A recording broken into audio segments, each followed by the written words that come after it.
Halo semuanya, perkenalkan nama saya Marki Suryat Asidik dengan NIM 102022400204. Saya dari kelas SI 4801. Di sini saya akan membahas mengenai tugas UTS yang telah diberikan, yaitu membuat laporan dan mengenai perancangan sistem informasi.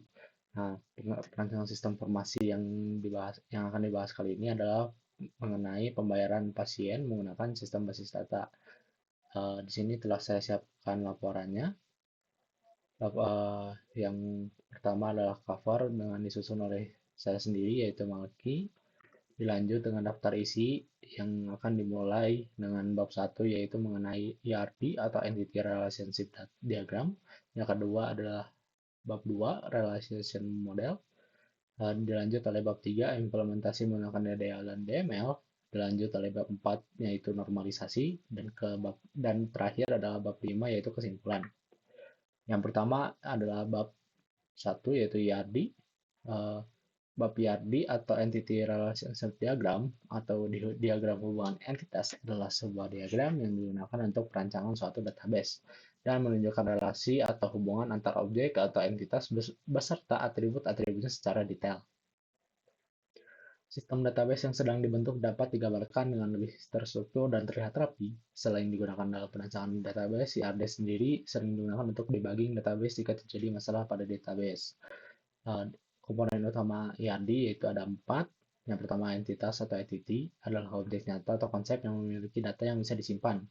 Digambarkan dengan bentuk persegi panjang, contohnya seperti entitas customer, produk, ataupun order. Yang kedua adalah atribut, yang adalah karakteristik atau informasi yang dimiliki entitas. Contohnya seperti customer bisa mempunyai atribut customer ID, nama, dan email. Yang ketiga adalah hubungan atau relationship, yaitu menjelaskan bagaimana entitas saling berhubung, digambarkan dengan belah ketupat atau diamond. Contohnya customer melakukan order. Yang keempat adalah kardinalitas atau cardinality, adalah bentuk yang membantu tentang hubungan, yang menjelaskan hubungan antar entitas, seperti satu pelanggan bisa melakukan banyak pesanan, yaitu one to many. Adapun bentuk-bentuk lainnya seperti one to one atau many to many. Berikut adalah dokumentasi ERD sistem informasi pembayaran pasien yang telah saya buat sendiri menggunakan Rawio, yaitu saya menggunakan membuat diagram chain. Yang pertama adalah di ciri atas, yaitu ada entitas pasien yang memiliki atribut ID pasien dan nama pasien. Kemudian dilanjut memiliki hubungan dengan entitas transaksi yang memiliki atribut dengan ID transaksi, ID pasien, tanggal, dan jam. Lanjut memiliki relasi dengan entitas detail transaksi, yaitu dengan atribut ID detail, ID transaksi, ID layanan, dan lain-lainnya. Dilanjut dengan relasi terhadap entitas layanan yang memiliki banyak atribut yang sudah saya persiapkan. Di sini cukup unik karena saya membuat entitas layanan ini memiliki dua relasi yang sering berhubungan, yaitu relasi unit dan relasi kategori layanan. Proses pembuatan ERD ini dibuat melalui Drawio, terdiri dari 6 entitas yang saling berhubungan, seperti entitas pasien 204 mempunyai relasi terhadap entitas transaksi yang merupakan one-to-many, dan begitu seterusnya. Lanjut oleh bab 2, yaitu relational model, yang merupakan pendekatan berbasis tabel atau relasi yang digunakan dalam sistem manajemen basis data relasional atau RDBMS untuk menyimpan dan mengelola data. Setiap entitas atau objek nyata direpresentasikan sebagai sebuah tabel yang terdiri dari baris, record, atau tuple, dan kolom atribut. Dalam sistem informasi pembayaran sehat yang dikembangkan oleh rumah sakit sehat, relational model digunakan untuk menggambarkan struktur data dan hubungan antar entitas seperti pasien, transaksi, layanan unit, dan kategori layanan. Setiap entitas tersebut direpresentasikan sebagai tabel dan atribut tertentu dan saling terhubung melalui foreign key untuk membentuk hubungan antar tabel. Model relasional mempresentasikan data dan relasinya menggunakan garis yang saling berhubungan dengan tiap entitas secara tidak langsung menjelaskan hubungan antara entitas tersebut. Model ini merupakan bagian dari model berbasis rekaman yang menyusun data dalam rekaman berformat tetap yang masing-masing dalam tipe tertentu. Yang seperti bisa dilihat dalam laporan adalah gambar yang mengenai relational model yang telah saya buat menggunakan PHP admin. Di sini bisa terlihat dengan jelas setiap entitas memiliki atributnya masing-masing. Jadi jadi setiap user bisa mengenali uh, entitas dan hubungannya secara mudah. Yang ketiga adalah bab 3 atau implementasi menggunakan EDL dan DML. Proses perancangan ARD dan model data relasional telah selesai.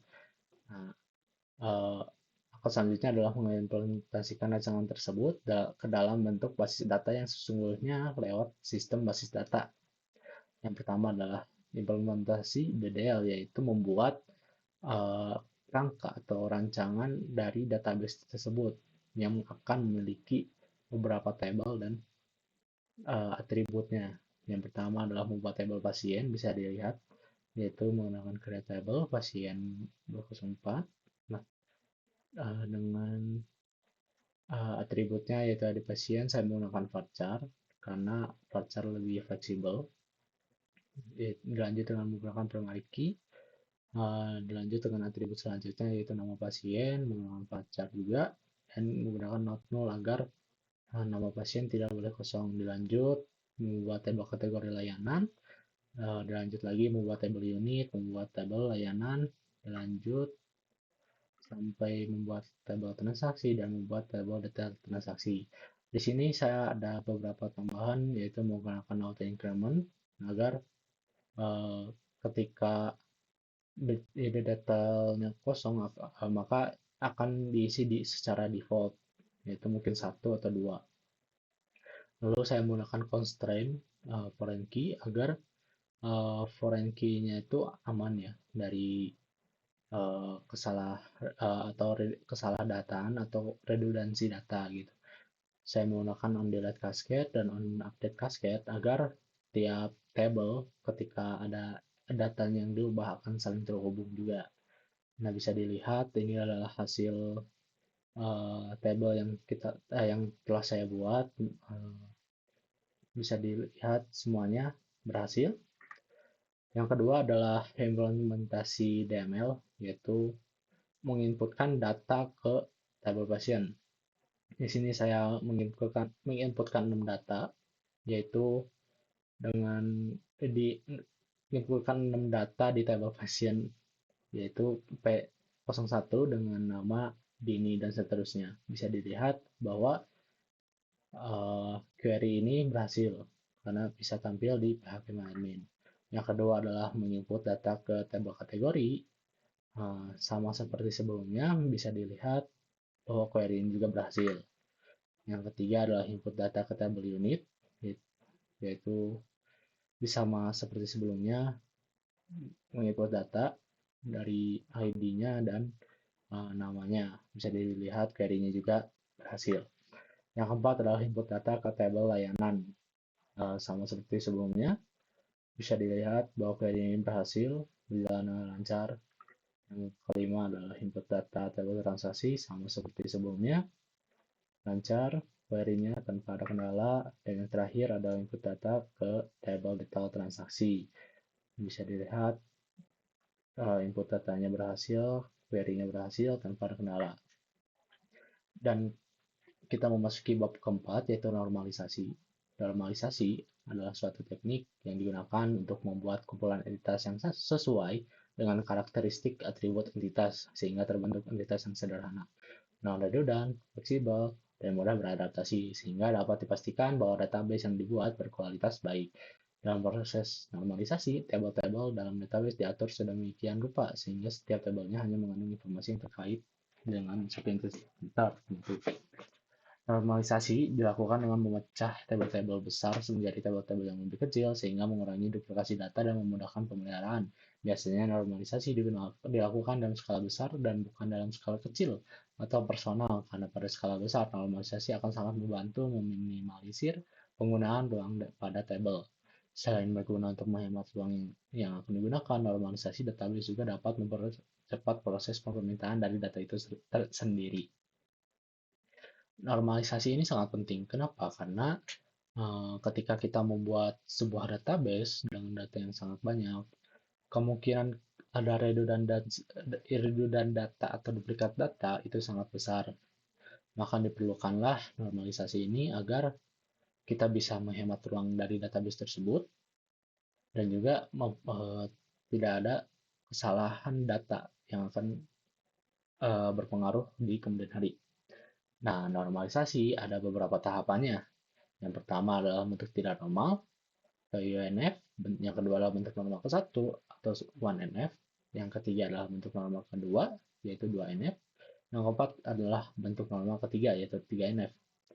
Nah, kita akan membahas satu-satu. Yang pertama adalah kita akan membahas tentang bentuk tidak normal, yaitu UNF. Kondisi di mana data masih dalam bentuk kumpulan data yang belum terstruktur dan belum memahami format tertentu. Bisa dilihat ini adalah gambar yang diberikan melalui lembar pengerjaan UTS. Bisa dilihat dari sini kita ada redundant data, yaitu dari edit transaksi 111 ada dua ID layanan yang harusnya tidak boleh ada gitu, yang harusnya hanya satu data saja, ini ada dua. Nah, dilanjut kita buat ke bentuk normal ke-1 yaitu 1NF, mewajibkan setiap kolom memiliki nilai yang unik dan tidak ada kelompok data yang berulang dalam satu barisnya. Pada 1NF akan dilakukan pengelompokan beberapa tipe data yang sejenis sehingga dapat mengatasi anomali data. 1NF mewajibkan setiap kolom memiliki nilai yang unik dan tidak ada kelompok data yang berulang dalam satu barisnya. Pada 1NF akan dilakukan pengelompokan beberapa tipe data yang sejenis sehingga dapat mengatasi anomali data. Bisa dilihat di atas ini, yang asalnya berantakan atau dalam satu ID memiliki dua data, kita bisa dilihat di sini jauh lebih rapi dan bisa dibaca. Walaupun masih ada redundant data, tapi setidaknya bisa dibaca dengan jelas dan tidak ada kesalahan data.